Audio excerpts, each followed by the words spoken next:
il faut reconnaître un État palestinien précisément sur les frontières du 1967. Est-ce que vous êtes d'accord ou pas d'accord? Pas d'accord et... Moyen. Bah, en fait, je pense qu'il faut clarifier. Moi, je ne suis pas d'accord de dire aux Palestiniens de quel territoire ils doivent avoir. Je pense que les Palestiniens, le peuple palestinien a le droit à l'autodétermination et je pense que c'est aux Palestiniens de décider de leur avenir. C'est pas moi ici, Nabil de l'Europe, qui va dire aux Palestiniens si vous voulez votre indépendance, si vous voulez votre État, il faut respecter telle ou telle condition. Non, si on veut respecter le droit des Palestiniens à avoir un État, il n'y a pas de condition à avoir. Soit ils ont le droit d'avoir un État, soit ils n'ont pas le droit. Moi, je pense qu'ils ont le droit. Et aujourd'hui, je pense que le monde entier pense que les Palestiniens ont le droit à un État. Et ça doit être de manière inconditionnelle parce que c'est un droit. Et il est inscrit dans le droit international, comme on a dit tout à l'heure. Donc le droit international garantit au peuple palestinien d'avoir son propre État. Moi, ce que je dois défendre, et c'est ce que je défends ici, c'est le droit au peuple palestinien d'avoir cet État, mais ce n'est pas à moi de discuter des modalités de cet État. Ça, c'est au peuple palestinien de le faire. Donc voilà, c'était juste pour clarifier l'aspect. Et donc, c'est pas à moi de décider pour le peuple palestinien, mais Salah, lui, il peut... Moi, j'étais aller clair plus loin. avec un gros... Mais tu peux nous expliquer ce que représentent exactement les frontières de la Palestine en 1967? Alors, la Palestine était occupée sur deux parties, 67 et 48. 48, la majorité de la Palestine était occupée. Et la deuxième partie, 67, ça avait plus ou moins 22, 23, 24% de la Palestine entière.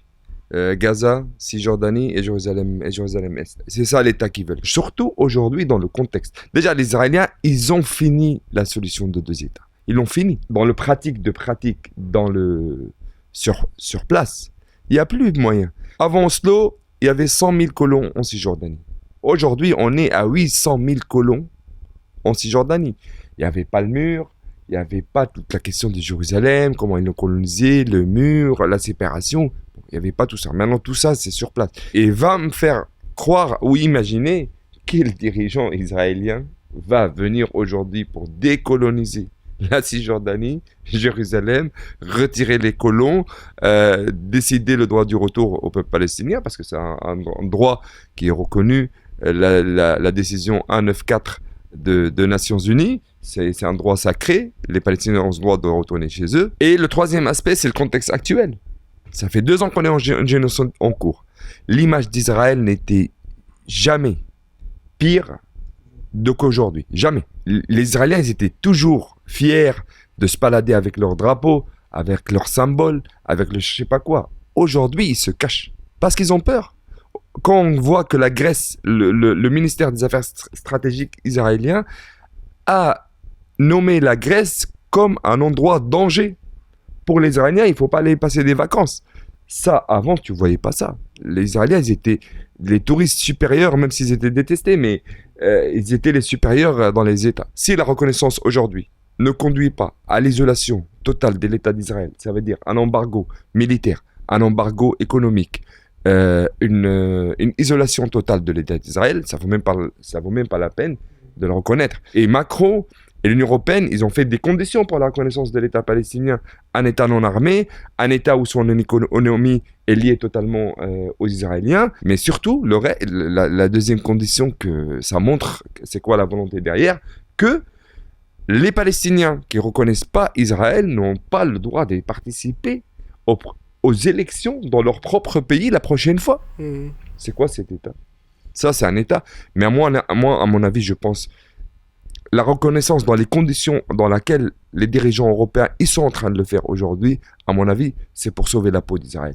Aujourd'hui, il y a des décisions qu'on n'a jamais pu imaginer de la CJI, des cours internationales de justice, qui a mis Netanyahou et Galante et accompagné comme criminels de guerre, des génocidaires. On n'a jamais imaginé une décision comme ça, et ça va continuer. À mon avis, ils veulent détourner toute la mobilisation qu'il y a eu depuis des années. Ils veulent détourner les décisions de Cour internationale de justice et dire voilà, on a reconnu, maintenant tout le monde se calme. Bon, le génocide va continuer encore un petit peu, ça va y aller, mais maintenant il y a un État palestinien.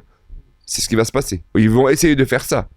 Mais en vérité, ça va aboutir à intensifier la colonisation, ça va aboutir à intensifier le programme d'expulsion que Netanyahou il prépare pour le peuple palestinien.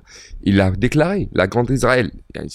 C'est pas caché. Les intentions ne sont pas cachées. Le mec, il a dit oui, je suis là pour la grande Israël. Ça veut dire coloniser encore. Ce qui est en train de se passer en Syrie, au Liban. Il y a de l'occupation au Liban. On n'en parle pas qu'il y a des dizaines de kilomètres dans le sud occupé. La Syrie, ils sont à 10 kilomètres de Damas. Alors, je vois pas quel État va Macron ou ses amis de chef déclaré et qui va l'appliquer. Ben, on va voir après le 22 je pense qu'il y a deux choses là-dessus, hein, deux éléments si je Très peux. court, s'il te plaît. Désolé, hein. j'étais Non, long. c'est pas grave. Non, en fait, il y a l'aspect que reconnaître l'État de manière conditionnée, c'est une manière de ne pas le reconnaître, en fait, parce que les conditions qu'on met, ils vont pas être réalisées à court terme. Donc, c'est une manière aussi de éviter la question et surtout, en fait, reconnaître un État palestinien sans sanctionner et sans punir, en fait, l'État d'Israël de la colonisation, parce que l'État d'Israël,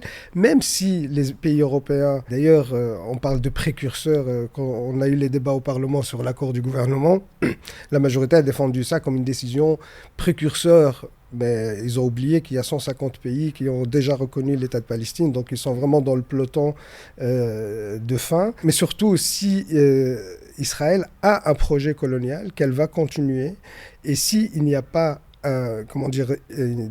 si on ne punit pas la politique coloniale israélienne, même si on reconnaît l'État palestinien, ça ne sera pas suffisant. Donc c'est une manière, je pense, pour les États occidentaux de sauver en fait leur image face à la mobilisation mondiale. C'est pas pour sauver les Palestiniens, c'est pour sauver leur image et parce qu'ils sont contraints de le faire, parce que leur image aujourd'hui comme soutien à l'État d'Israël a été vraiment bien endommagée.